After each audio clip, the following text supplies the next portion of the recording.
Good afternoon, everyone. In my time, it's afternoon right now. My English name is Tala Tootoosis. I come from Sturgeon Lake First Nation, Treaty 6. I am Plains Cree, Nakota, Sioux, and Haudenosaunne. I come from the Bear Clan of the Ancestor Longnose. My Mohawk name is Atewalinis, and my Cree name is Reatagwainune Hauskasian. Came here today to share a story with you about healing and about ribbon skirts and how ribbon skirts are healing to me. In the background, you'll see on my virtual background, I have pictures of skirts that I've made, and they all have different meanings. They all are made for different people. And, you know, a lot of the things that I do with my skirts, the way I make them and why I make them the way I do, all to me is healing. So like a lot of times people will question things about ribbon skirts and say, where did they come from? Why do we wear them? What does it mean to you? Why do you wear a skirt? And aren't they sacred? Shouldn't we not wear them to the gas station and to grocery stores and only to ceremonies? And, you know, and people ask like, who can make them? And how old do you have to be? And what about the rules that people hear and make and stuff like that? And people message me every single day asking me these kinds of questions. And I'm not, I'm not a, what would the word be? I wouldn't be the ribbon skirt master or anything like that, or, you know, the leader of ribbon skirts whatsoever. I just happen to use it in my own story to help me heal. Also, I use it to help others and then help them in their own lives and in their own recovery journeys to understand healing for themselves. So the background for me, and everybody has a background story, you know, why they do what they do. And with ribbon skirts, for me, it kind of goes all the way back to when I first sobered up. I first sobered up because I used to do crystal meth and crack cocaine and drink, do drugs, live a really hard life. And, you know, it was really questionable as to why I did that, because I had a very traditional mom. I had a traditional dad. I had grown up in ceremony. I had grown up raised in a good home, in a sober home. But when I became an adult, you know, I made different choices. How true in regards to how I responded and how I reacted to my childhood trauma, to the trauma I experienced as an adult. And I decided to react to the situations I was going through in my life by doing drugs and drinking, and I became an addict. I became an alcoholic. And I lived that way for about a good year. And it was really bad. I lost everything. I was 19 years old. I had a brand new car. I lived in a nice apartment with nice stuff, living in Prince Albert, Saskatchewan, year 2003. I was in my 20s, and I started doing crystal meth. I had started, just a good friend of mine who passed away now, his name was Kenneth. And, you know, while we were getting high and everything, I didn't even notice how fast everything just went away. I didn't realize how badly I got addicted, how quickly my life just spiraled out of control. I lost my apartment. I got evicted. My car got repossessed. My daughter got apprehended by social services. And my mom was a social worker, so she took my daughter. She took her and took her under her care. For me, that was really hard because I never wanted to become an addict. I never wanted to lose my daughter in any way to social services and not have care of her. Because when I was a little girl, I remember taking an oath called the DARE program. And I had dared myself to never do drugs or drink, you know. And having a mom in social work, I had learned some of the statistics, you know, Indigenous people and statistics, I was taught, had all these like stereotypes. Young Indigenous women get into relationships, abusive relationships, they never leave, they get their daughters or their children apprehended, they become addicts and alcoholics, they stay in high school forever. And I always said when I was little, I would never do any of those things. But by the time I was about 19 years old, I did all of those things. I ended up getting my daughter apprehended, you know, getting evicted out of my apartment, got fired from my job, my car got repossessed. I lost everything because of my addiction to crystal meth. And I was on the streets homeless. When I say on the streets, I mean homeless. And I didn't have anywhere to go. I was just going from party to party. I was sleeping on couches, and I was drinking to make myself sober up because I was so high on drugs all the time. My drug of choice was crystal meth as well as crack cocaine. And while I was out there, I never thought about the consequences of my life. I never thought about all the things I had lost and the sacrifices I had made, the bad sacrifices I had made, circumstances I was in, that any of it was any of my responsibility. And when I wanted to go home, it was because my mom had explained to me, if you want to see your daughter, if you want to come to our house, you can't come here on drugs anymore. We're not going to enable you. You have to make a choice to come home to sober up. And then you can see your daughter, and we will help you with ceremony. And Grandpa will help you. We'll take you to treatment. So I had gone out about, and my mom had my daughter, and I partied in PA. And PA is my stomping ground, Prince Albert, Saskatchewan. That's my stomping ground. So that's where I did crystal meth. And it was really, really difficult for me to try to get out of the victimhood that, I put myself out there. And when I was out there, it was one day I had seen my friend invite her, her mom brought her son over to her house. She'd been partying and partying and partying, and her son came to visit for the day. And watching her with her son, I questioned myself, who would watch over my little girl? Who would protect her? Who would take care of her if I passed away? And I kept thinking, when my friend's son goes home to his grandmother's house, there's this bedroom in the house that had all the drugs and all the alcohol. She had put it away for the day. And I'm going to probably get high and get drunk the next day. And I thought, what if I OD? Who's going to protect my little girl? And I thought about all the reasons why I did the drugs. And what if those reasons are the same things, same experiences that she'll have in her own life? What if she decides to, do drugs to deal with things that she's been going through? And what if she gets sexually abused, or she's raped, or she experiences domestic violence in her relationship? And I thought, what would be the point of my life if I just chose to not deal with anything and not understand the negative consequences that were a result of my choices, and just completely irresponsibly continued to party and either OD'd, or got killed in some sort of drug deal or something. And I kept thinking about all of this, and I decided to go home. And so when I went home, my mom was there waiting, and she brought my grandpa over, and he came into the house, and he brought his pipe bag. He was a medicine man. He said, why don't you tell me, where have you been, Nussum? Nussum means grandchild in Cree. Where have you been, Nussum? What you been doing? Tell Grandpa. And so I sat there and I cried and I cried, and I told him all of this big story, basically what I just told you, how I lost everything. And I lost my mind. I was struggling with, I thought I had schizophrenia and thought I was bipolar, because I was hearing things and seeing things because of the crystal meth. And he sat on the couch with me, and he was listening to me. I was just bawling and crying and telling him, Grandpa, I did this, and I went here, and I lost this. And I looked at him, and he had his eyes closed, and he had his head down, and he kept nodding his head, and he was praying. And I kind of felt offended, because I thought, why aren't you listening to me? So when I was done telling him my story, I said, well, yeah, and that's when I decided to come home, Grandpa, but you weren't even listening to me. Why did you ask me to tell you my story if you weren't listening to me? And then he opened his eyes and he looked at me and he said, what I'm going to tell you is really important, and I want you to remember this. It's not about me listening to you tell your story. It's about you listening to yourself. It's about exposing that poison that's inside of your heart. That shame that you have for what you did. As you tell your story, you're emptying out. And as you empty out, you make room for healing. And so it's important for you to keep telling on yourself. And the more you tell on yourself, the less ashamed you are of what you did. The more you are aware of the choices you have made to change, and that you will continue to do that. You have to keep telling your story. You have to keep emptying out. And I said, okay. And he said, well, I'm going to take this pipe out and we're going to pray now. And I want you to make a prayer, make a request. What do you want?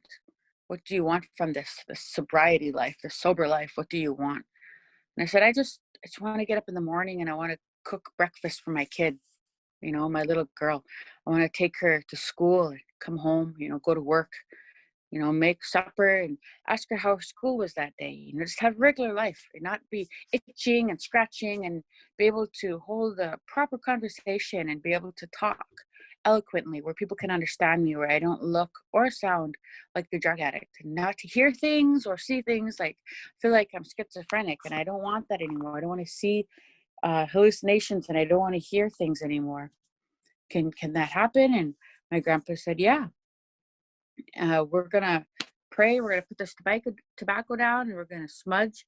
And he said, but I'm just gonna tell you, you have to be willing to do whatever it takes.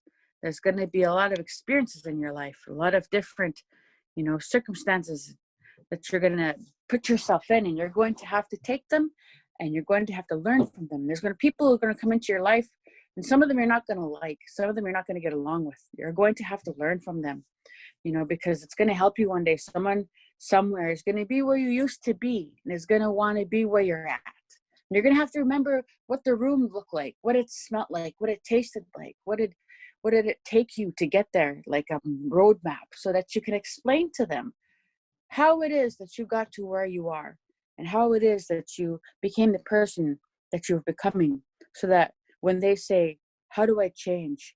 You have some tools to give them. So, but you have to pay attention, meaning you have to be really honest, brutally honest with yourself and with the people, and be humble about it. And I said, okay, I will do that. He said, there'll be a lot of people who will disagree with you. There'll be a lot of people who won't like what you say. There'll be people who will try to make you look bad, who will try to make you feel bad. He said, this is all a part of healing, because things you say will trigger them. The way you are will trigger them, because some of them don't want to heal, and some of them don't want to hear the things you talk about because they haven't healed it within themselves. This is all a teaching. These are all lessons that you have to understand. And I said, okay, yeah, Grandpa, whatever it takes, whatever it takes. I don't care if people don't like me. I don't care. And at the time I was fresh, just brand new, sober, wanting, just dying need to sober up and to never feel afraid and paranoid again. So I said, yeah, I'll do it. And he said, one of these days, these spirits that are going to help you, they're going to call for you. They're going to ask you, come and help us. The people need you now. And I cried, because I thought, who would want someone who did crystal meth, who lost her daughter, to help them? Who would ever ask someone like me, just a meth head, just someone who was homeless, who lost everything to drugs, to help them? Who would ever consider me a helper? And my grandpa said, one day, someone is going to be where you used to be, and is going to want to know how to get where you're at. Remember that. And I said, okay, Grandpa. And so every single Friday, we had a pipe ceremony. Every single Sunday, we had a sweat lodge. All here in Prince Albert and a surrounding area, we went to sweats. And then, I started to struggle with some of my body, the drugs coming out of my body. And my cookum, she made a medicine tea. My cookum said, I don't know nothing about crystal meth, but I know that we have medicines out there. And Bamatsoin in Cree, we have a relationship with those medicines. So she went out there and she spoke to those medicines, and she asked them for help. They showed her what medicines to make. She made a gallon of tea, like a milk jug gallon, and I drank it every day, and my hands used to shake, and my body tremored, and my mind was like 1,000 thoughts per second. And when I would drink that tea, everything would calm down. It was like I was able to balance out and feel calm and still. And when you're recovering from crystal meth, it's very difficult to feel still, to feel okay being still and quiet. And then, so I drank that tea. I went to sweats every Sunday. We had a pipe ceremony every Friday. And I detoxed in my mom's house for a few months. Shortly after that, I went to AA and NA, and then I went to treatment. And I was still struggling with some audio and visual hallucinations. And I wasn't sure if I had schizophrenia. I wasn't sure. So my mom took me to the Sundance leader in Wapayton, the Nakota Nation here in Saskatchewan, and we had asked him for help. My mom said, my daughter, she's struggling with these hallucinations from this drug, crystal meth, and she wants to ask if she can get some help. And so they talked to me, and they said, you can get the help that you need, but you have to give something. Nothing is free. in our way, the way we believe, you pay with something always. So you're going to give back. And what you're going to do is you're going to go in there and you're going to pray. You're going to pray for the people. Why don't you go in there and you pray for the people who are where you used to be, those struggling people, you know, who are still in the streets, who still want to sober up from crystal meth. Go and pray for them. And you fast for them. You don't fast for yourself, you fast for them. Learn to be selfless. And so I said, okay. And I went in, and then when I came out, unbelievable. So beautiful, though. I had no more issues with hallucinations, no more issues with hearing things or seeing things. I didn't shake anymore. I felt like, you know, when you see blurry or you see two and you feel imbalanced, it's like everything just balanced up again, right? And I felt aligned, and I felt so blessed, and I wanted to keep chasing this amazing feeling of connectedness. I don't even know if that's a word. Anyways, I felt really connected and balanced. And so I started going to different communities and sharing my story. And, you know, culture saved my life. It saved me. And my own choices, my understanding of taking responsibility of my mistakes, you know, turning around and making a complete change. You know, they say, you know, you're never down the black road too far to turn around and go down the red road. I remember my grandpa said that it's never too late to turn around and go the right way. And that's what I was doing. I was doing my best to try to do that in my journey, you know. And this is how my story of my recovery is connected to ribbon skirts.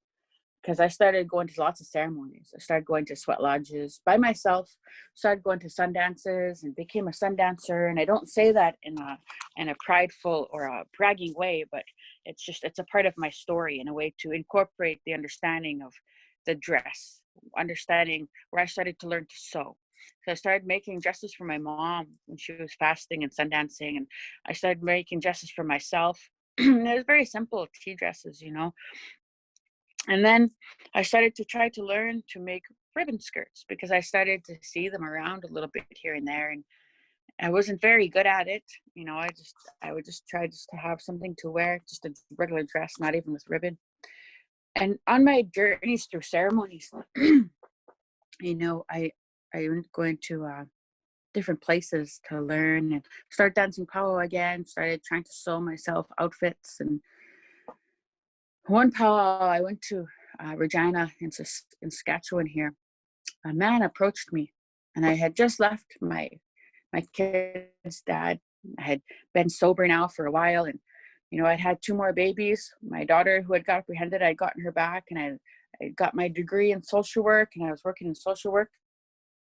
I had my own house, I had a car. I'd been sober for a long time, and so sobriety for me was as a result of my commitment to ceremony, my commitment to wanting to help people because I was helped. And thinking about what my grandpa said to me, you know, I even went into addictions counseling, and I had met many moms who were recovering off of crystal meth, who were trying to get their kids back, who were where I used to be. And I had to learn to try to go back, you know, in my mind, that memory of what happened, and share with them, you know, you can get sober off crystal meth. There are ways, and you have to be willing to do whatever it takes, like my grandpa said to me, saying that to them. And for me, it felt like, okay, this is my life. This is my purpose. I found my purpose because this is something I had been asked to do, and I'm doing it. And on my journey through doing that, that man that I met, he had come and he said he was going to help me. He was going to, he said the spirits told him to help me. And it was kind of difficult for me to kind of comprehend that, because I do remember my mom and my grandparents telling me, a medicine man or a medicine woman will never come to you and tell you that they're there to heal you. You have to take tobacco. You know, they're not going to come look for you and heal you and take care of you. The idea of healing comes from the basic connection of wanting to change. And you take your protocol, your tobacco, and you take it to a healer, and you say, here, I offer this to you because I need help. Can you help me? I have a dream. I have a vision. I'm sick. I need healing. I need medicine. And there's this relationship that begins. And so they say, it's not right for medicine people, and it's not their job, and it's not the way we do things to go to people and say, I'm here to help you, I'm going to heal you, without you even asking for help. It's invasive, it's intrusive, it's unethical. And I never really thought at the moment that that was happening, even though that's what was happening. And this man said to me, you know, I'm going to help you, I'm going to heal you. And I said, okay. And then he said, I'm going to give you my phone number, and whenever you need anything, you just let me know. And it began with just a conversation here and there, texting here and there, Facebook messages. And then a relationship developed, and he said, you know, I'm going to be a teacher. I'm going to teach you. I'm going to teach you traditional things. You should come and see me and my family at our ceremonial places. And so after some time, I started to travel to go to see him and his ceremony family. He was a Sundance leader and a medicine man, he said. And so I started to go join this family, and I learned how to bead, I learned how to quill, I learned how to make ribbon skirts, and I was wearing them. This about year 2011, I believe. And the year 2003 was when I first started doing meth, and I sobered up, and I'd been sober, never touched it again, relapsed on weed and alcohol every 2 years or so until about 2011. And that's when I met this man. And that was the last time I relapsed on weed or alcohol. And I started going to ceremony with him and his family. And, you know, and the way we believe with Sundance is like you join a family, your tioshpe, your tiwahe. And I started going to Sundance with them, and sweat with them, and travel to sit with them. And we all wore ribbon skirts, all of us. And I never thought of this man as my partner, my boyfriend, or anything like that, even though he did flirt a lot. But he had he had 4 wives at the time, and he had said it was the old way, the Lakota way. And I was just like, okay, you know, most powwow people in the powwow world had accepted it and looked up to him. A lot of people like would say, oh my God, he's here at the powwow and stuff like that. And so I just figured it was accepted. And they were all, the ones that I knew, the 4 that I knew were all over 20. And I was a part of this family for a couple of years. You know, we went to different ceremonies and stuff, and I wore ribbon skirts every single day. And I beaded, and I quilled, and I sewed.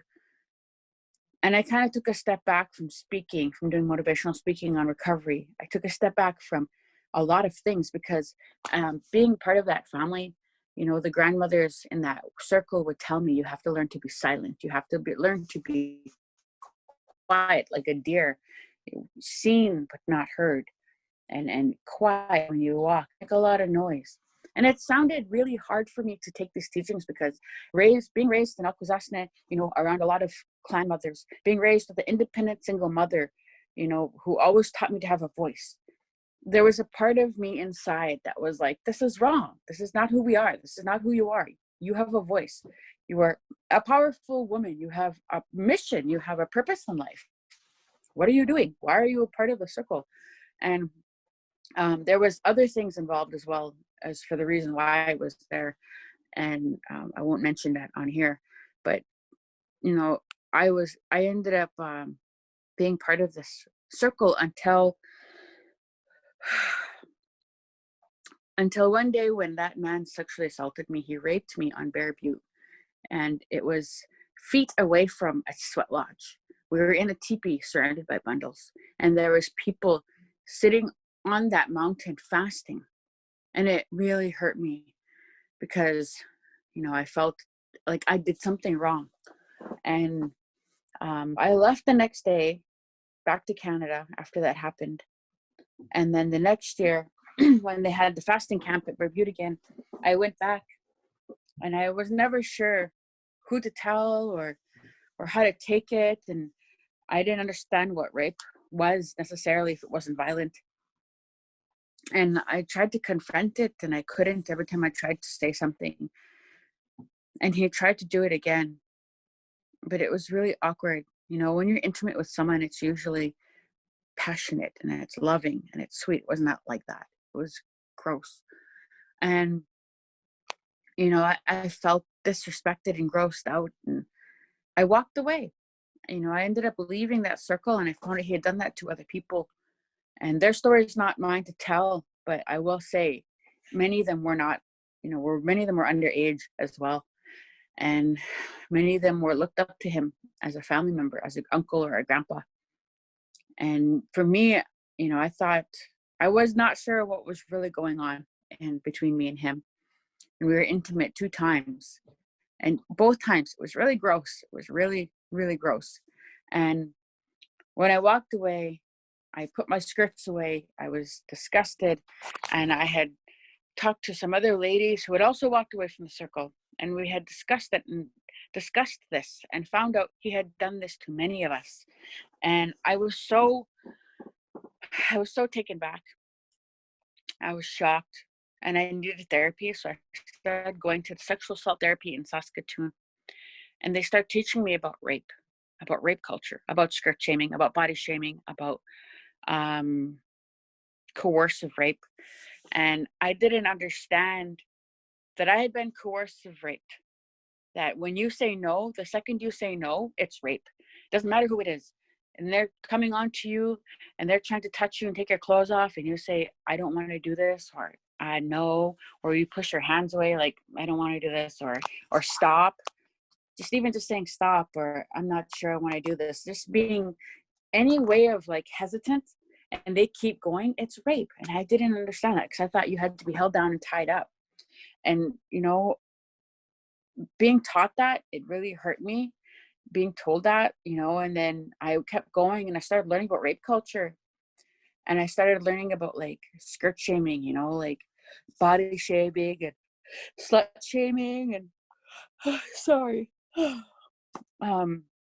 It was really hard for me to all take in, but it was really good, because then I started to say, whoa, wait a minute. If this happened to me and other women, how many other women are coming away from drugs and alcohol, trying to come into this sacred circle of life, into sobriety, into ceremonies, and meeting men like this, and they're trying to sober up, they're trying to get their kids back, and they're meeting these sexual predators who are supposed to help them. Men and women are doing this to people.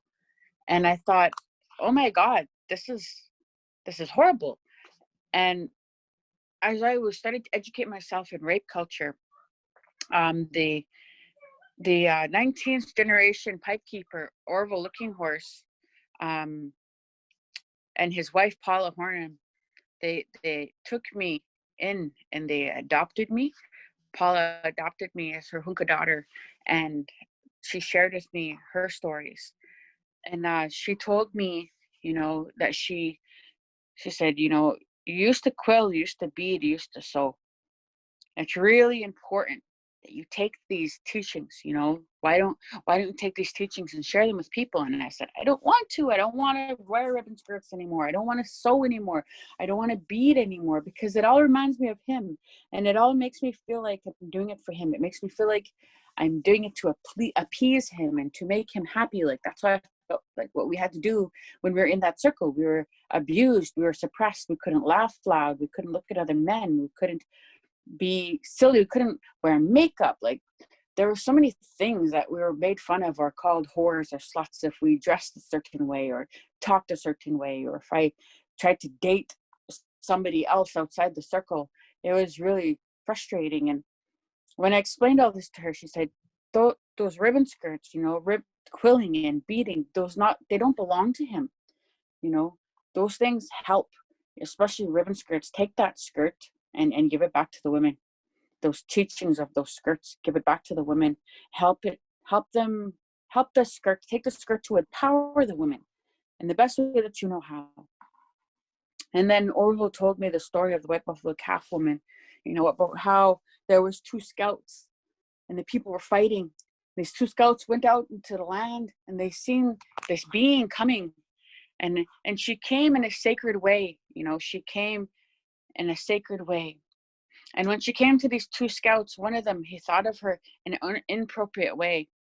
And she said to him, come and do as what you were thinking in your thoughts. And he came towards her and he wanted to be sexual with her. He thought of her as not a sacred being.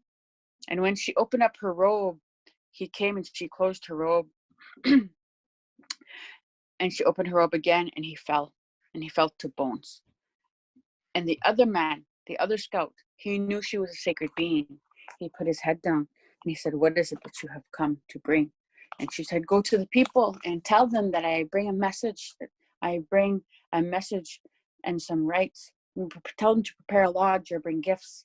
And so that's when she brought those 7 rites. And I'm just telling this story in a very short way, but to tell you exactly what the story is and why it's important.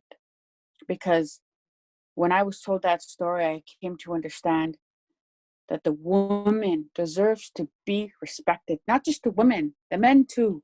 Everybody deserves to be respected, not to be touched, that there is not to be any sexual jokes or any sexual innuendo in the ceremony or around ceremony. That when we're at a ceremonial place, there is nobody to be trying to pick other people up or to be trying to use their position of power as a medicine man or a medicine woman to groom and sexually assault other people, or to use their power of authority as a medicine person or as a helper and to break protocol and try to be intimate or romantic with someone they're helping. You know, I didn't even know that there was a law, a natural law that you cannot break, that if you are a healer, you're not supposed to be going and trying to sleep with the person you're helping. And in social work, we call it ethics. So, understanding there is the same relationship protocol within social work as there is in ceremony. I didn't know that.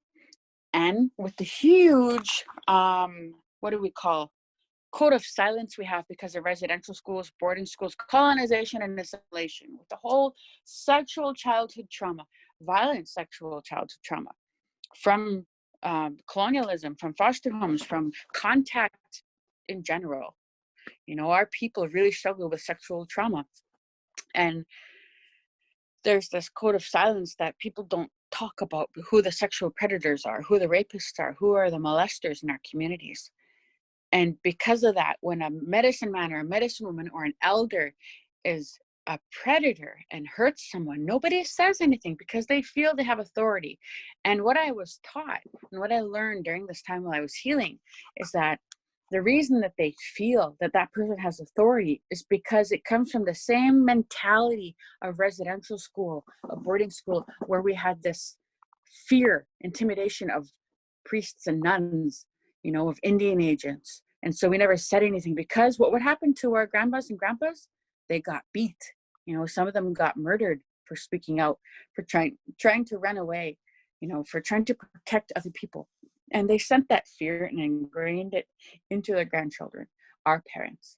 And for me, understanding that, having those conversations with the people who work at the sexual assault center, and having those conversations with my mom, you know, with other aunties and other people, I thought, man, you know, there is a huge void here. You know, how can I find a way to help these women who are coming to ceremony? And I thought, I'm going to use the ribbon skirt. I'm going to do everything I can, and I'm going to take this skirt and I'm going to take it back. I'm going to take my power back from with this skirt. I'm going to start quilling again. I'm going to start beading again, because it's going to help me. It's helped me and it's going to help other people. And during all of this stuff happening, my father got cancer. And he passed away in the year 2017, February. And a lot of people thought I was going to relapse. I wasn't really worried about relapsing. I was worried about, you know, going into an extreme PTSD and being all zoned out.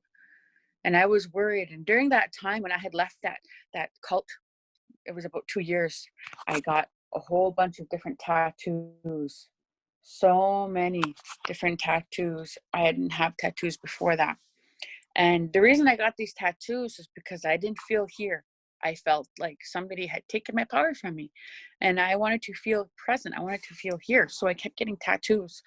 And I started hanging out with gangsters. And I didn't drink or do drugs, but I started going out to the bars a lot. And I started going out clubbing a lot and changed how I dressed. And I was really rebellious because I felt like I couldn't dress up. I felt like I couldn't wear makeup. I got my nose pierced.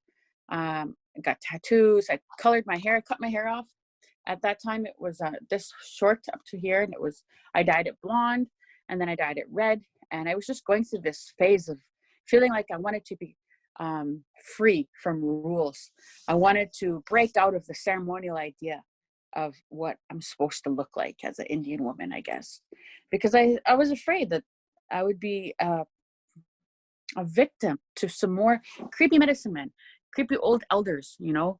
And during my time while I was going through all that, I went to university. And even in university, in my third year, I was doing a practicum, and the elders, my practicum supervisor, who also had a social work degree, he passed away now, also started trying to groom me. And he was my father's age, and he was trying to come on to me, and I didn't know I could speak out against it, you know. And I hadn't completely left that circle at that time, and it just felt gross, like he was trying to make me his girlfriend. And he would say gross things like, I miss you, and I'm coming to your house, you know. And, you know, have you ever thought about what kind of relationship we could have? And I would always say no, like maybe like a uncle and a niece or something, or a grandpa and a granddaughter. And I would just be quiet about it. I never knew I could say, I feel uncomfortable and you're crossing boundaries. I never knew I could say stuff like that. And experiencing all of this, you know, it was horrible. It was absolutely horrible. But at the same time, you know, during those 2 years when I had just like broke away from this idea of being prey to these creepy medicine men, I felt like if I was a gangster, or if I looked like one at least, or if I didn't look traditional, then maybe they would leave me alone. Maybe I wouldn't be, if I wouldn't be found, you know, I could hide. And then when my dad started getting really, really sick and his cancer came back, he got sick within a few months. It came back. I think it's called in remission. And then he passed away. And I made this status on Facebook about how I was really hurt. And I felt like, I don't know, I felt like there was nothing that I could do to make myself feel better. And I wrote a status about how I was going to give up. You know, what was the point of being sober? What was the point of being traditional when Creator takes your father away? You know, I needed that relationship. I needed that protection. And I cried and I cried. And when I made this status, you know, those people who I hung out with, those gangsters, they showed up at my house and they said, you can't give up. They brought me cupcakes and pizza and a card and roses. And they came in my house and they came over to visit, and they said, you can't give up, Tala, because when we want to sober up one day, who's going to show us how to get to a ceremony, where to go for a ceremony? Because you're the only one we know who doesn't judge us for the life that we live, you know. And this other girl, she said, you know, when I needed to go to a feast, you lent me a ribbon skirt, and nobody would be able to ever do that. I don't know anybody. Everybody would judge me, but you lent me one. And then this other guy, he said, you know, I needed to go to a ceremony. I needed tobacco and cloth, and I didn't know how to get it. And you took me and you showed me how. He said, we need people like you. You have to go back. You have to start sewing again. You know, you're a good person. You know, you're not a gangster. You're just our friend. And we appreciate that. And I said, wow, okay. So I started sewing, and I made a bunch of ribbon shirts for my dad's first memorial feast, you know, for the funeral and then for the memorial feast. And not like the next year, of course, but I started sewing again. I started making skirts again, and I started going to ceremony again. And then as I was sewing, I started thinking, you know, when I put this skirt on, it makes me feel close to ceremony. It makes me feel safe. And even though I wasn't safe the first time, when I met Orville and Paula and they took me to Sundance, they taught me go only to places where there's a man and a woman, you know, and where there's a man and woman at the altar, and that where there is respect, you know, and safety, and that you deserve to feel safe and respected in those places. And there's not supposed to be any sex or any people trying to get together and being together like sexually. And This is a place of prayer, a place of relationship between you and Creator. And in these places, no one is allowed to touch you. And I took that idea, that mentality of being safe within myself. And this is only me. This is my own story. And this is why ribbon skirts are important to me. Because before, it felt like it was like chains. That's how ribbon skirts felt to me. They felt like they were suppressive, submissive chains where I had to submit to this man and be his slave. And that's how I felt.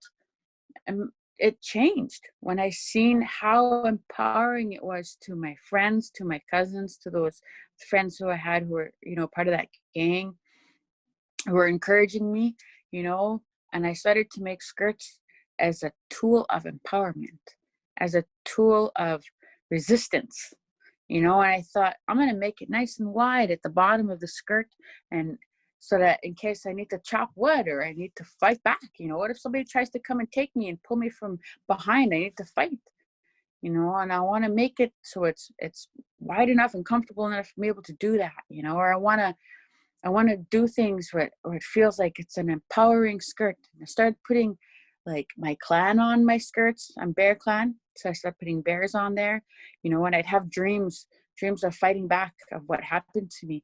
And so I'd put those dreams on those ribbon skirts and telling stories, and I started finding different ways to make the ribbons and how it made me feel like it was a statement to me, that even after all the years of colonialism and assimilation, that I could declare I'm still here. That colonialism and assimilation and all the sexual childhood trauma, having that medicine man do what he did to me, that's a result of that, and the behaviors that we have to experience in our sacred circles, that's a result of what happened to our people.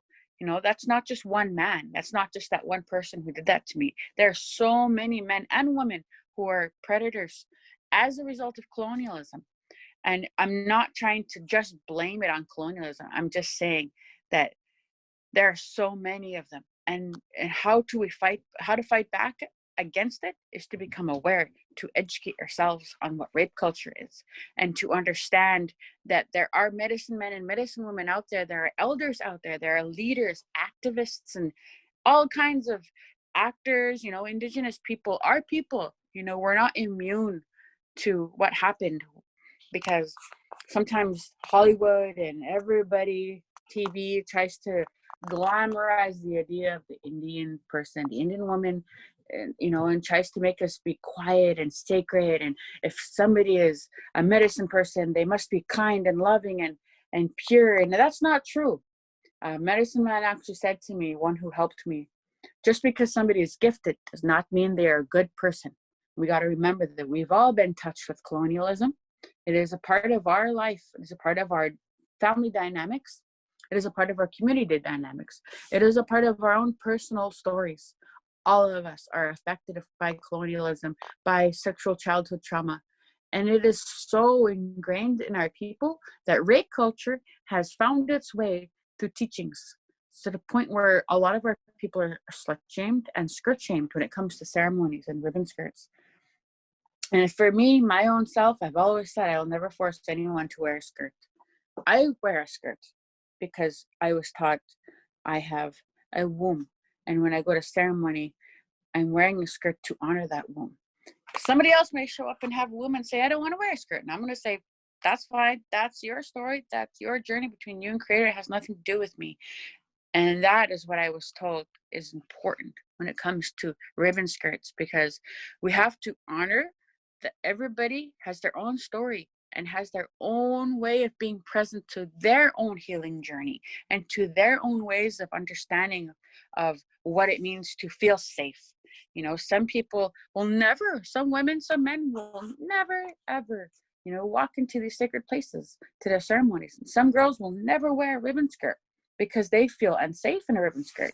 And that's okay too. That's okay. And it's important to understand people have different ways of being present to their pain. And people need to learn to be present to their pain in order to say, oh, I'm so angry right now. I'm so angry and I'm just so angry, and let them get that anger out and empty out and empty out until the point they're done being angry and they go, oh, okay, I'm done being angry. and I want to feel better now. Like that's what I learned from my recovery from drugs. And I needed to empty out. I needed to tell my story. I needed to continue to tell on myself. Every single time I relapsed, every single time I made a mistake, I had to tell on myself in order to be where I am, in order to continue growing, in order to achieve getting a degree, in order to learn how to bead and learn sew and quill, in order to learn how to leave that circle and that man, and then to heal and to learn to not hate him and to not feel so angry all the time, and learn to say, okay, this is a behavior and this behavior must be arrested, just like an addiction. Drinking and doing drugs, those behaviors needed to be arrested, and I needed to find a different way of dealing with my issues, with my problems. Same thing with learning about rape culture. I wanted to find a different way of responding. I wanted to respond to it, not react to my sexual assault. And I wanted to have a healthy relationship again one day. I wanted to be able to have a healthy sexual relationship one day. And this all ties into so many things, because the ribbon skirts, I did a tutorial on YouTube, and I talked about rape culture in there. And I had many people come to my workshop, and we did it in the library in Saskatoon. And we just discussed what rape culture was, what skirt shaming was, what slut shaming was. And I talked about what it feels like to gift someone a skirt. Maybe someone doesn't know how to sew. Maybe someone wants to wear a ribbon skirt, and you gift it to them. And you can teach them protocol, like, well, when you're on your time, don't go to ceremony, it's not good for you to go to a ceremony when you're on your time, or don't step over people and don't step over cups and plates. These are just some of the things that I was taught myself, Tala. And those are things I share with people. On my tribe, Cree, this is what I was taught. When you're on your time, this is what you do and what you don't do. And this is where you can wear your skirt. You can wear a skirt on your time, and you can wear it when you're not on your time. And you can wear it to ceremonies, sun dances, round dances, powwows. And you can wear it anywhere else you want to wear it. Just as long as it's not a place of alcohol. And these are things that I share with people. And many other people have different other teachings around skirts, and I just leave that be. That's none of my business. Maybe that's something somebody else had a vision about. That's their business. And I don't try to shame people, because my grandpa said our teachings, a lot of them have been what's the word? A lot of colonialism has found a way to intervene itself into our teachings. And I have found, with some grandmothers who are understanding what rape culture is, have also said, there is a lot of patriarchy and misogyny in our traditional teachings, and if there's shame in it, maybe that's not our way. Maybe that's colonialism. Maybe that's the church. Maybe that's Catholicism and the priests and the nuns who raped and beat our people to make them fear, our power, so that we wouldn't protect ourselves and our land, and understanding that, it's just like really powerful when it comes to these skirts, because I have anxiety as a result of my recovery, as a result of my addiction, and when I fly places, I wear a ribbon skirt when I fly, because I get anxiety, and I bring my beading and my sewing and my quilling, and I'll quill on the plane, or I'll bead on the plane, and I'll wear my jewelry and I'll wear my earrings. And it's not because I'm trying to look Indian or I'm trying to show off or brag or get attention. I really have a hard time and don't really want attention, because it gives me more anxiety. The reason I wear my medallion or my beaded necklaces or my quilled earrings or my beaded earrings, to me, they are tools of resistance. They are tools of prayer, of protection, like armor. And I feel protected when I go on a plane, like, oh my God, this plane could crash and I'm scared. But if I wear my protection and it's prayers, to me, it's like tobacco ties around my neck. Maybe it's like the skirt is like a big tobacco tie. Maybe these earrings are like tobacco ties around my ears. And these are prayers like sweetgrass and sage and cedar. And they're protecting me and they're walking with me. And I'm not alone, because it gets scary out there. It gets scary in the days of missing and murdered Indigenous women, watching our women disappear constantly, and, also just knowing, we're being stared at sometimes, and we're getting we get treated wrong in the hospitals or in airplanes, on trips, in airports, on buses, in grocery stores, different places. And sometimes, you know, when I wear my skirts, I will go grocery shopping in a skirt. I will travel around in my skirt. And to me, it's a testament, you know, after all these years, even though, you know, we could be going out into public and I could get kidnapped and I could get murdered, and, right? Even though that is a possibility, I still get up in the morning and I still declare, today I'm going to be sober. I'm not going to do drugs. I'm not going to drink. You know, another day, another 24. And I'm going to teach my kids. I'm going to braid their hair. I'm going to smudge them. And we're still going to put on our beadwork and our ribbon skirts. And we're still going to continue to be resilient, even though those realities exist of the circumstances of what's happening to our people. We're still going to do it. And to me, that's what these skirts can stand for resilience, for power. You know, a lot of them have clans. A lot of them have people's names. Like this bottom skirt is a Native American church skirt, the teepee on it. You know, the skirt up on top, way on top, that's somebody's Indian name. And the skirt to the right and the skirt to the left, these are people's Indian names that they have come to me and they said, can you put my Indian name on a ribbon skirt? And, you know, sometimes people will call and they say, you know, I had a girl call me and ask me to make her a ribbon skirt because she was going to get her daughter back from foster care. And she wore the skirt to court. And she said, if I get my daughter back, I'm going to call you again and see if you can make a matching one for my daughter. And she said, you know what, just make one for my daughter anyways. And I said, okay. So I made it. And it was just so powerful because she messaged me and she said, guess what? I got my daughter back. And that skirt you made, I put it on her. I'll send you a picture. And she sent me a picture. And it was really beautiful, you know, because our sisters, you know, they're fighting back. They're fighting back and they're taking their lives back. And I feel like it's just a ripple of change, of healing. And this skirt can be used in that way, you know, and making that video, that tutorial of how to make ribbon skirts. I've had so many women at powwows, at round dances, at conferences that I speak at, or just being out in public somewhere. Someone sometimes comes up to me, oh, this happens so much. And I get Facebook messages and Instagram messages, people saying, you know, I never knew nothing about my culture. You know, I was raised in a foster home, or I went to residential school. And my first time, you know, I'm 75, my first time sewing, I watched your video and I knew nothing about rape culture, you know, and I was assaulted too. And this helped me, you know, I learned to sew today and I made a skirt for my granddaughter, you know. Or having people message me and say, you know, I never knew how to make skirts. I went to a powwow in Toronto and I seen these beautiful skirts hanging up. I said, oh, gee, these are nice. Maybe I want to buy one. These are nice skirts. They said, hey, you're Tala Tootoosis, huh? And I was like, yeah. Why? I don't think I know you. And she was like, oh, I watched your video about how to make skirts. And, you know, I made all these skirts because I watched your video. And it really touches me because the video, you know, it's not even about making skirts. It's not a step-by-step tutorial. I do a really fast demonstration at the end of all the videos, and they're separate videos that connect to each other.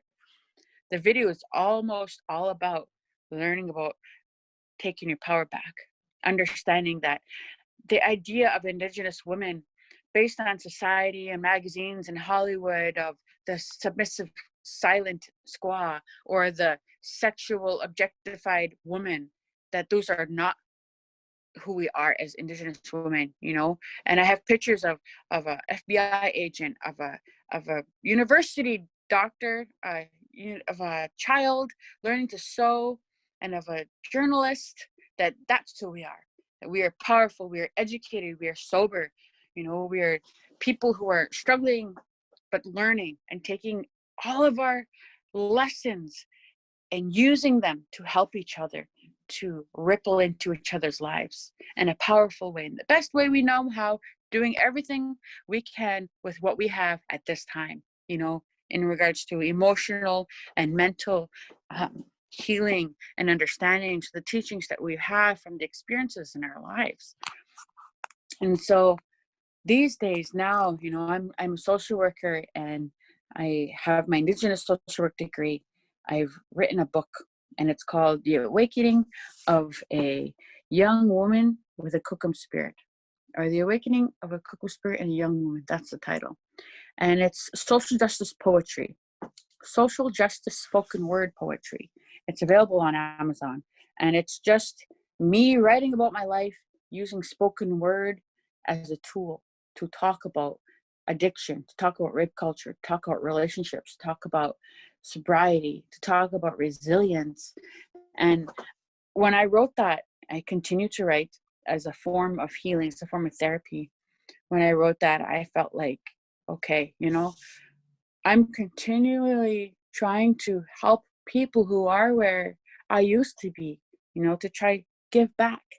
And in the last 2 years, I just finished doing 2 year doing mental health in isolated community for the last 2 years, and it was really difficult because I was afraid of flying, and I didn't fly for many many years. I've been asked to go speak in different places all over the states, and I never went for so long because I was afraid.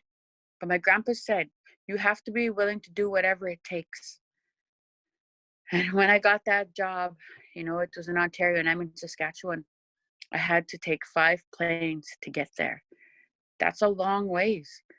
And I was so afraid at first, but I remember hearing my grandpa's voice in the back of my head. You know, he passed away shortly after I sobered up.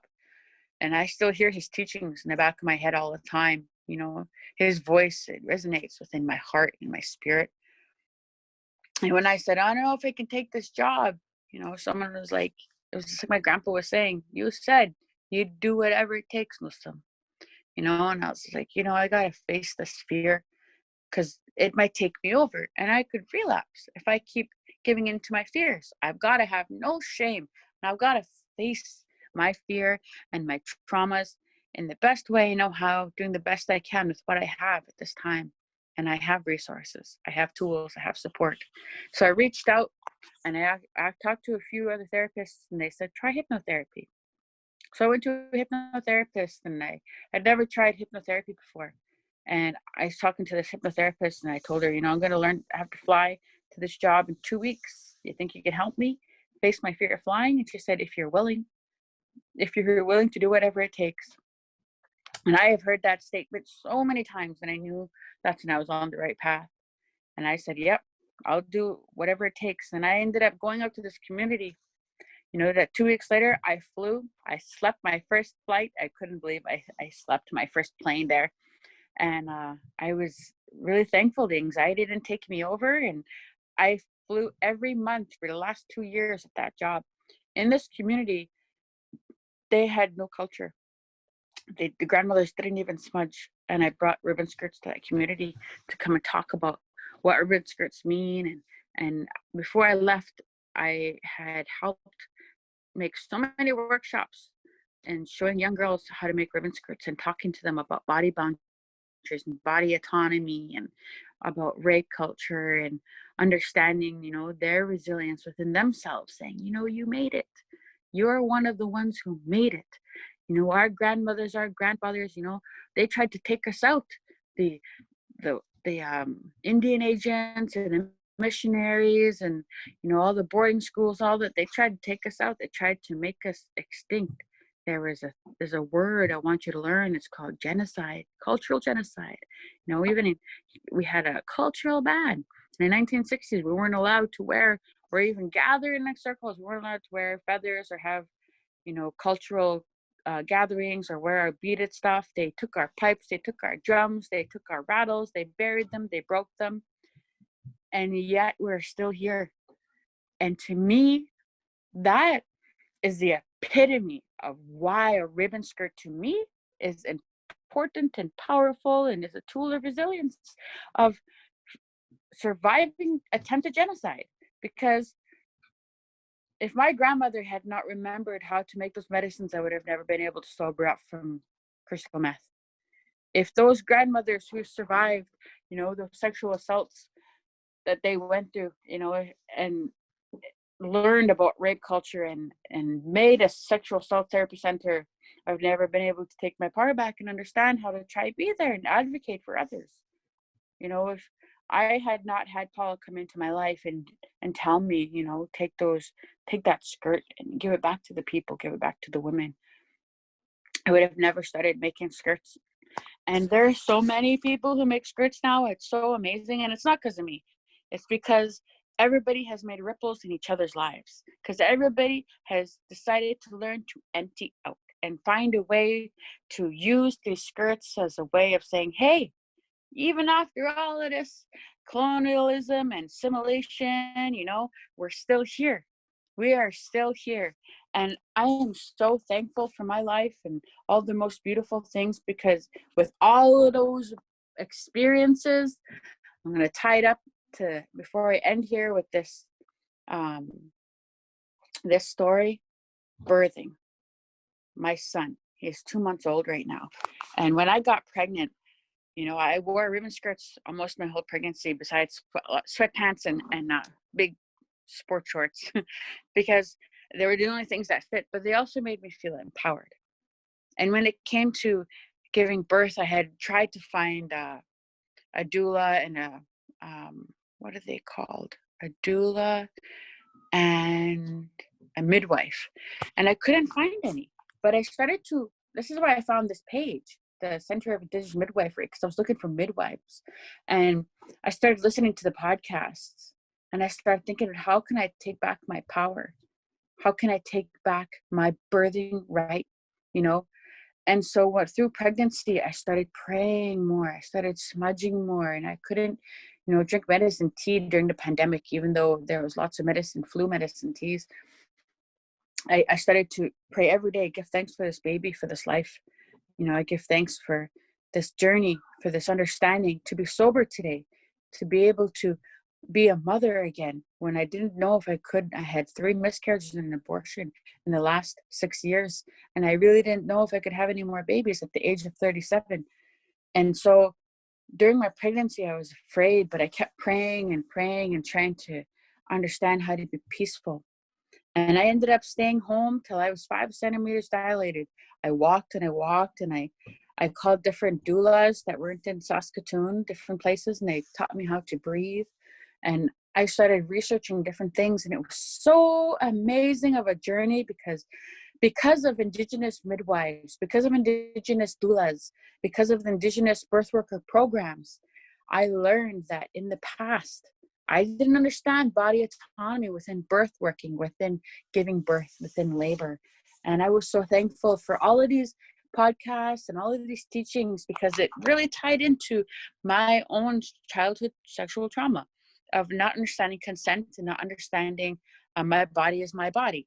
And so when I went in to give birth, just before I was going to, just before I started to have contractions, I was having issues where I wasn't able to dilate, and I kept having contractions, and I thought they were just Braxton Hicks, but then they were getting really painful.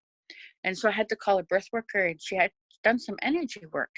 And that was something that came up, was she had to do some clearing, that I had some feminine energy blockage in my feminine area, that I was struggling still with some of my childhood trauma, or even sexual assault trauma that I dealt with as a woman, as an adult. And that was something I still have to work on, something I still have to clear. And she had said, you know, if we don't clear that energy, you know, there can be blockages, and it makes it difficult sometimes. It should be easy. She said it's giving birth is something we are born to do, you know, as women. It's something that we can do in a prayerful way. And when I went in, I was 5 centimeters dilated, and I couldn't believe I stayed home that long.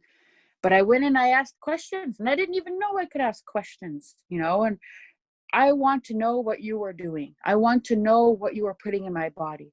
It gave me a sense of empowerment, you know, and I had this whole birth working plan, and I was really excited to have it.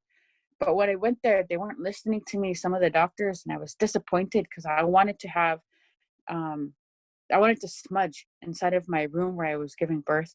And they said, oh, we don't know anything about this. And I believe this is some systemic racism, which I'm thankful I can understand, because it helps me to understand what really happened better. And then I asked, I started having, I asked for an epidural.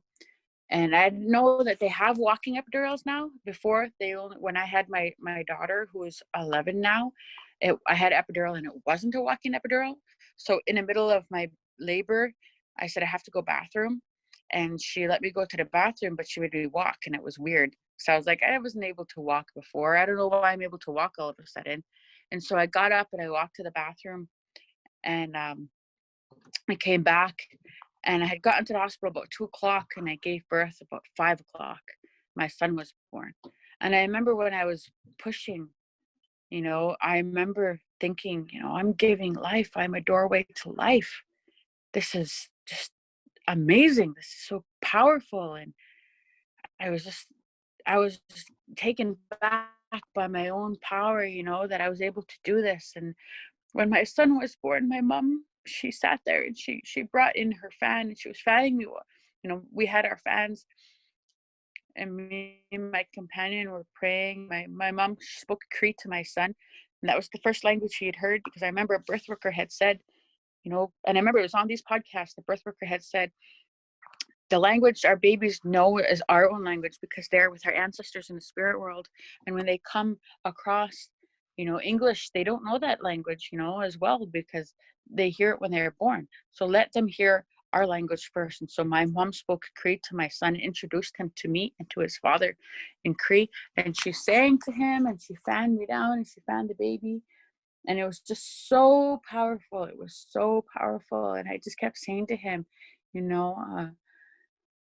Gisagitin napi, sis. Gisagitin means I love you. Napi, sis, means my baby son.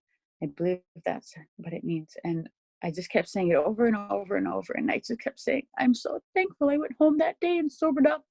I would not be able to be here today to give birth to my son. And I made myself a beautiful jacket, like with ribbons on it, with beautiful print, butterfly print, because I felt I knew I would have anxiety, because when I had my son, my other son, who's 9 now, I had really bad anxiety after I gave birth to him. And through listening to the birth worker podcasts, a lot of them said things that make you feel safe, that make you feel home, bring those with you, cultural things. And I had brought medicines with me. I had made this really long coat with like an over jacket, like what they give you in the hospital, but I put ribbons on it.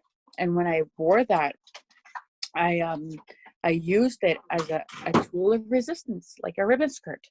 And I wore the dress that I was supposed to give birth in as well after. It had ribbons on it. It was a sweat dress, and I fit it. And it helped me to feel more connected to that this was a ceremony, and one of the nurses, we were getting ready to get discharged.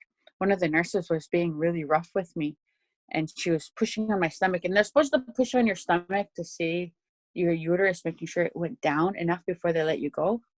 And she pushed way too hard, because the doctor did it earlier that day and it wasn't as hard.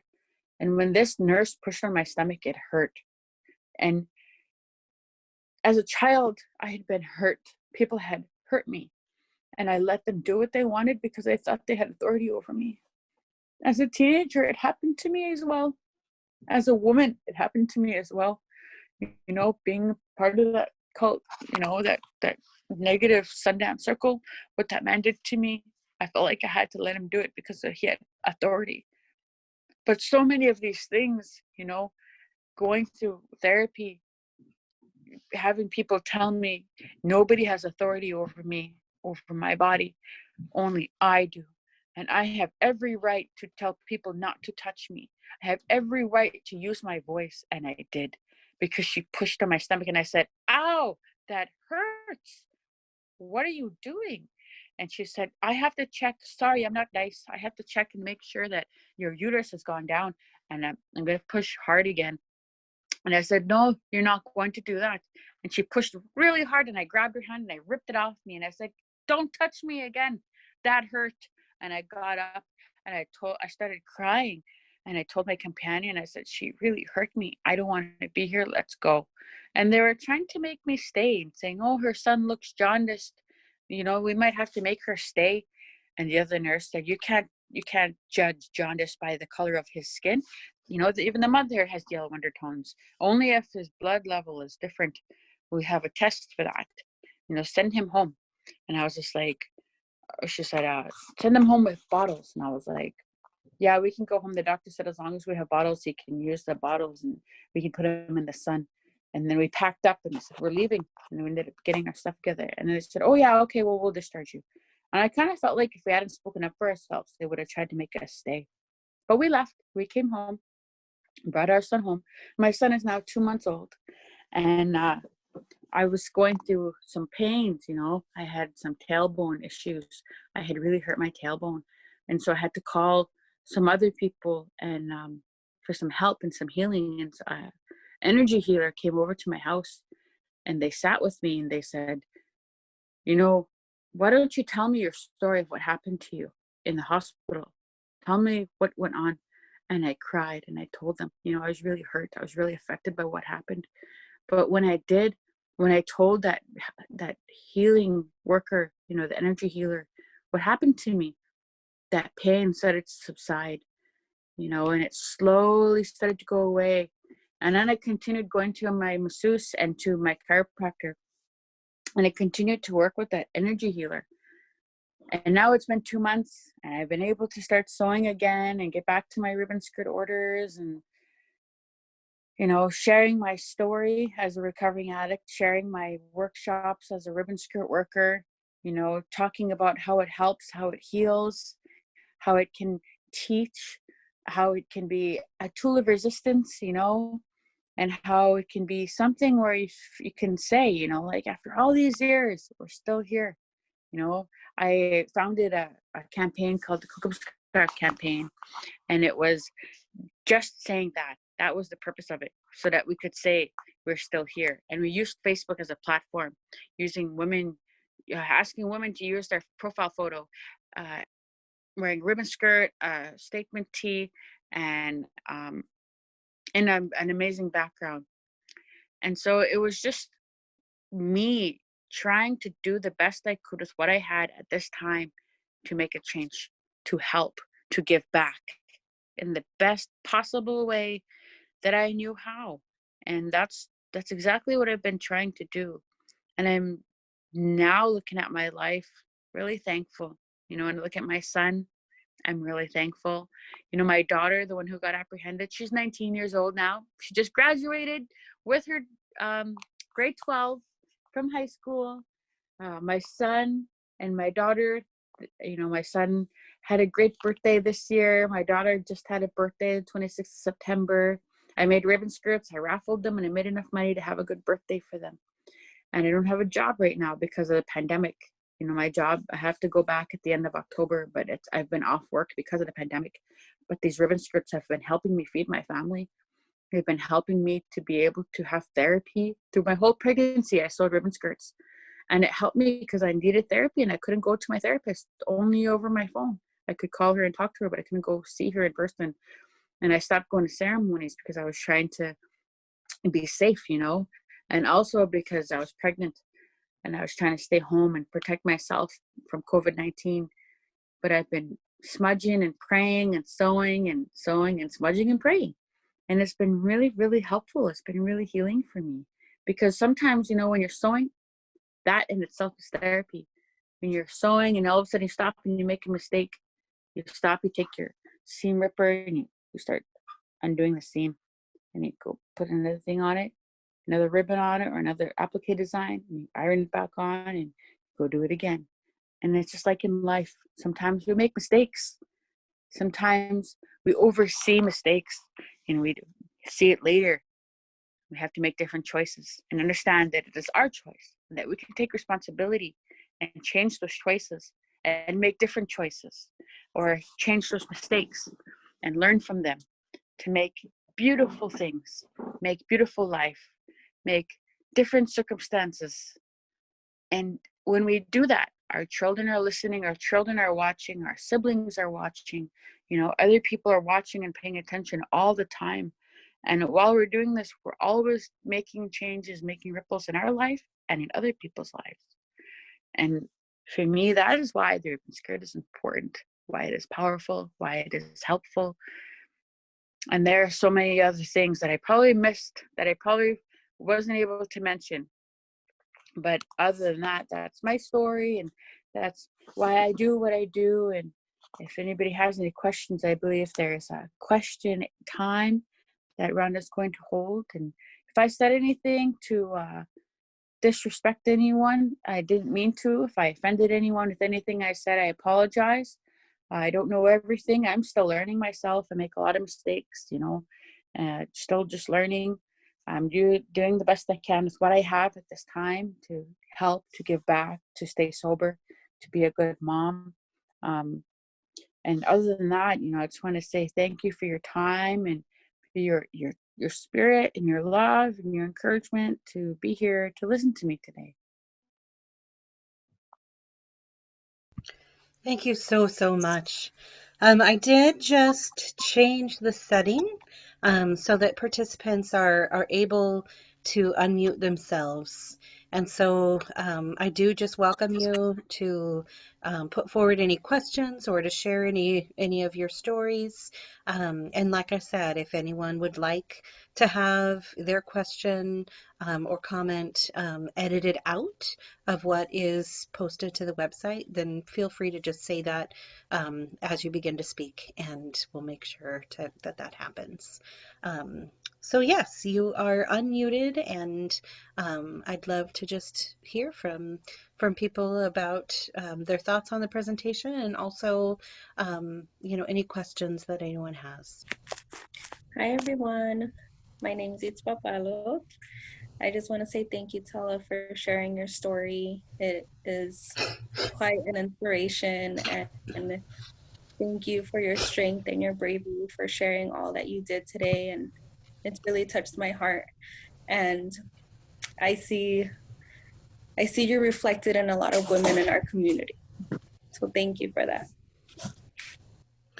Just reading the thank yous and appreciations.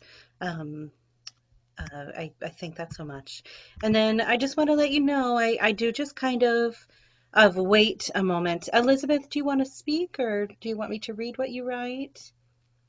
Oh, sure, I can talk. I just didn't want to interrupt. I was so moved by your story, and just really appreciate it, all your sharing. It's especially just the recognition of how colonialism has really seeped into all parts of our life and the ways that it brings violence to us, particularly to to our women. And also I'm just so moved by your beautiful skirts that you make, and I hope it's not inappropriate. I was hoping I could find out information about if you are selling. It sounded like you're selling them. I don't know if like there's information on how we could buy them from you. I don't want to talk about myself too much.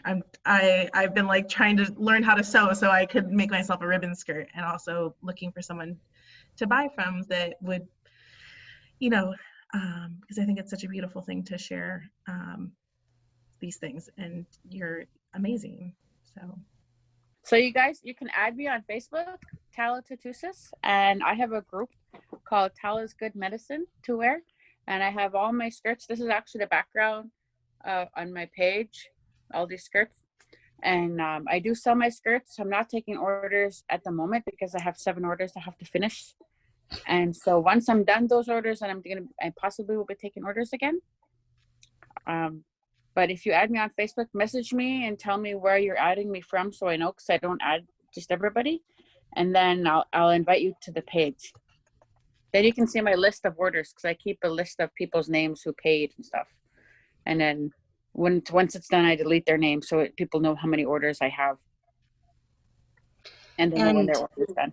And it's also just, I've just enjoyed looking at the page and just seeing how gorgeous each and unique and the story behind each one. And so also just, I think it's inspiring, not just, to have a skirt made by you, but also just, to really, take in how unique and personal each of the skirts are, and you know, I feel like as I'm dreaming about my future skirt that I have you make, that, you know, just it's also just been really lovely to see your work in that page. So I definitely encourage people, you know, to be added in that if that interests you. I'm just going to read some of the comments. Melody wrote, you know, that your honesty is beautiful. Clearly, that is a part of your skirt making skills. Beautiful like you. That's very sweet. And another comment of, I'm learning to sew in order to make myself a ribbon skirt, but I'm just starting, so it is going to be a long road. Um, and, you know, being on own journey of reconnection and finding power, just really loving, you know, these skirts while we're learning. Um, and to another thank you just for sharing your important story. You're brave, smart, talented, spiritual, generous with your heart, and many, many good lessons for each of us. Yeah, I really want to just acknowledge that, you know, it's hard to be vulnerable and share, you know, stories of struggles and you know, and sit with that honesty and vulnerability. And also, I also think it's really just beautiful and important to talk about um, how, you know, we might be harmed or hurt or do something wrong or stumble, but that, you know, if we just, you know, remind ourselves that whether it's about searches for sobriety or finding, you know, the safe medicine people in your life, that it's important to still just keep moving forward and you know, to keep, you know, putting out the prayers for what you're needing to help you be strong. And so I think that's just an important lesson too, is, you know, that in your story, it wasn't just one moment of a struggle and then everything was made better. You know, it was that this is life of, you know, questioning, you know, role in culture, you know, questioning all of the different lessons and, you know, and coming back to culture again and again, and coming back to what you know is true and right, even if you've been strayed off course, or if others, you know, have made that space not safe anymore, that you move forward with those teachings, and you really showed that, in telling your story. Another person wrote, thank you so much for sharing. You opening up and making yourself vulnerable for others to learn from you is so powerful, and I wish you well. I can echo that sentiment as well. And also, I also thank you for sharing such personal details of the journey you have been on and continue on to this day. I think most of us have troubled times that we need to struggle through and find the light on the other side as we heal from our personal traumas. Your resilience is so very inspiring, Masi. Okay, I'm just going to give one more moment if anyone else would like to say any words, and if not, we'll finish with today's recording. Um, and you know, I want to thank you again so much. Um, you know, thank you again so much. All the words you had to say, and in the Facebook posting, there was the link to the YouTube videos. And so, you know, if those interest you at all, I can also add that to the biography section of on the website that is under your name. But I would, if you want to hear more about those teachings, or you want to see that, you know, ribbon skirt making tutorial, you know, that link is available on the page as well. Okay, any last words, Tala, before I end the recording? I just want to say, you know, I share a lot, you know, last 15, 20 years, but 17 years now, I've been sharing my story about recovery from crystal meth and communities all over Canada and United States. But I'm just starting to be feeling more safe sharing my story about recovery from sexual assault. So that is very difficult, especially because it's a medicine man, and because he's still frolicking through powwows and on YouTube and different places. Um, it's very difficult, but I will say that for those people who have experienced just the same, that it is so important for other people to encourage many others to speak out against people, even if they're medicine people, because we don't. It doesn't happen. There's too much silence around it, and it needs to stop. Thank you. An important reminder, very important reminder. They're not acting on spirit. They're acting from their very wounded human, and um, and accepting that as part of cultural exchange is not acceptable. Yeah. And our women, all of us, every single one of us, deserve safety and autonomy and power within our bodies, whether it's in our birthing experiences or in our relationships or in our times where we are in vulnerability with healing our wounds.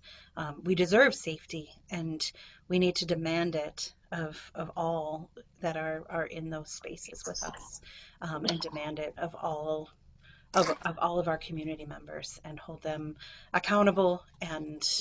Um, and so I thank you for being brave and just putting words to it, and breaking that silence.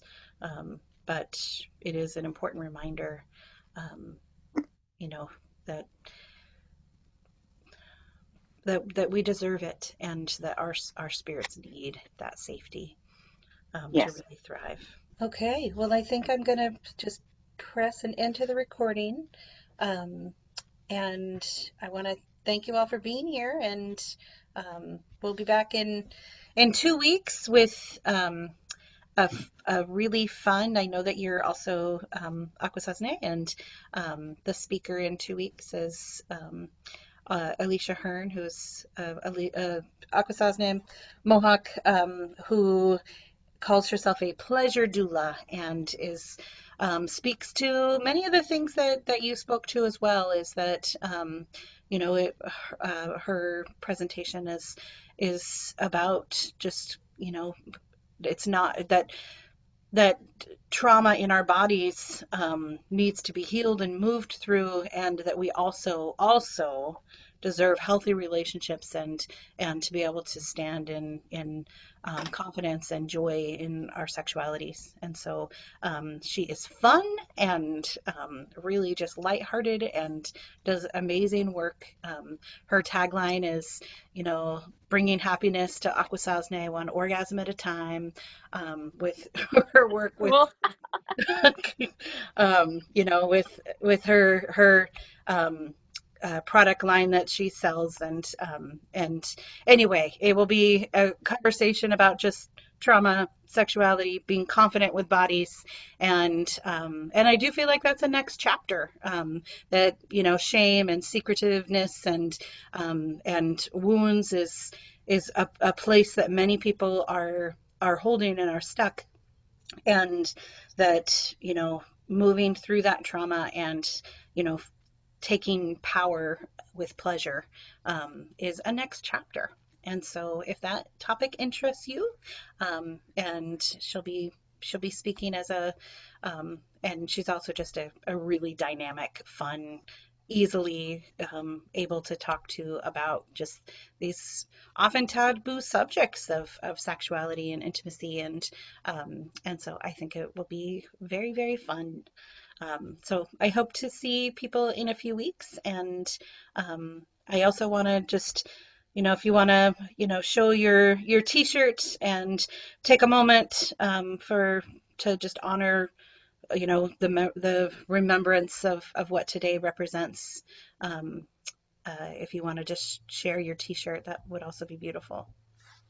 yeah, my shirt. Every child matters. I was given the shirt today. It's Harvest Week in my community, so we're harvesting meat and getting ready, kind of pandemic preparation for our community, to make sure we have meat for the elders in the community. But while we were doing that, everybody got orange t-shirts, and today's Orange T-shirt Day. Every child matters, and what it's in reference to is our Indigenous children who were left, in residential school, so many parents tried to go get their kids back, and they were jailed or they were killed. And they weren't able to go and get their kids out of their residential school. And a lot of them were murdered there, were raped, were beaten, were intimidated intensely to forget about who they are as Indigenous people. And so today we remember them. So that's what this orange shirt means. There's actually another meaning behind it, but I completely forget, and I want to ask for forgiveness for that, because there's another story for the reason there's orange shirt. It was about a little boy or a little girl, I think. But what I do remember about today is that, orange shirts, we wear them to remember the children who are in residential school, who were our grandmothers, our grandfathers, our mothers, and our fathers, our aunts and our uncles.